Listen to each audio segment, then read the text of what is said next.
وأشهد أن سيدنا ونبينا محمدا عبده ورسوله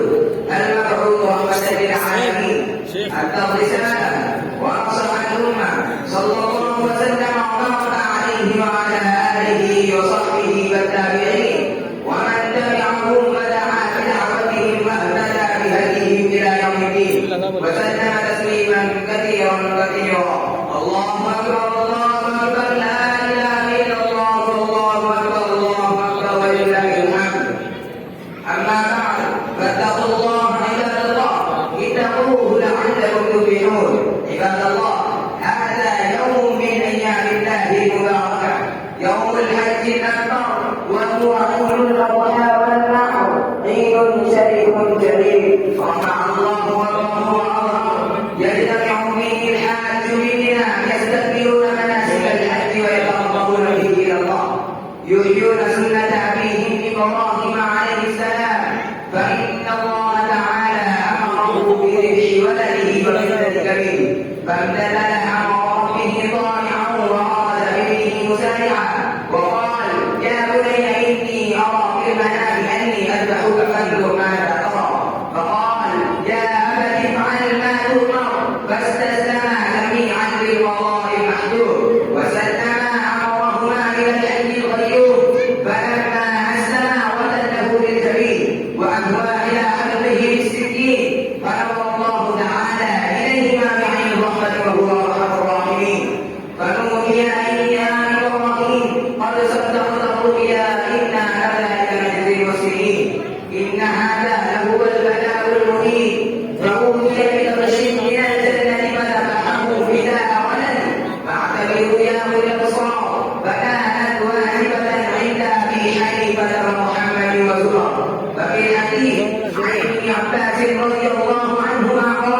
قال رسول الله صلى الله عليه وسلم ما عمل ابن آدم يوم النحر عملا أحب إلى الله من إراقة الدم وإنه ليأتي يوم القيامة بقرونها وأوبارها وأسعارها وإن الدم ليرى من الله مكان قبل أن يقع من الأرض فطيبوا بها نفسا. وعن زيد بن أرقم رضي الله عنه أنهم قالوا ما هي الأراضي؟ قال سنة أبيكم إبراهيم. قالوا فما لنا فيها؟ قال بكل شعرة حسنة. واعلموا عباد الله أنه لا يصح بالأراضي المريضة التي يرضها ولا العوراء التي يعوها ولا العرجاء التي لا تطيق المشي مع الصحاء ولا العرجاء التي ذهب أهله يأنس من أذنها أو بطنها ولا الأسيلة التي لا مخ فيها ولا الأكمام التي ذهبت مناياها من رأسها أو ما فيها من عين أو رسال ولا يجزئ من الإبل إلا ما تم له 5 سنين ولا من البقر إلا ما تم له 2 سنتان ولا من معز إلا ما تم له 1 سنة ولا من الضأن إلا ما تم له 6 أشهر وتجزئ البدنة عن 7 والبقرة عن 7 والسنة نحو الإبل قائمة معقولة يدها اليسرى وذبح البقرة والغنم على جنبها الأيسر موجهة إلى القبلة ويقول عند الذبح بسم الله الله أكبر.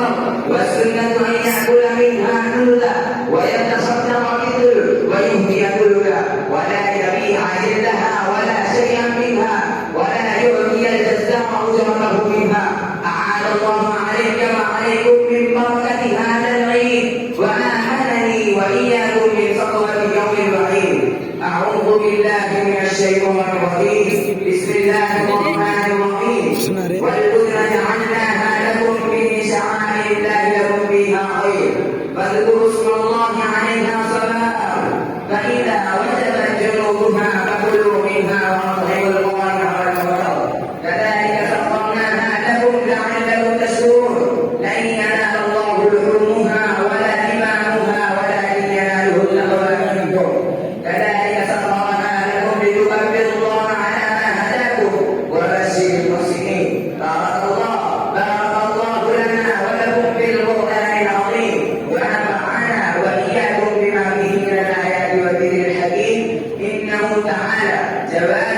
كريم ملك بر رؤوف رحيم ورب حكيم.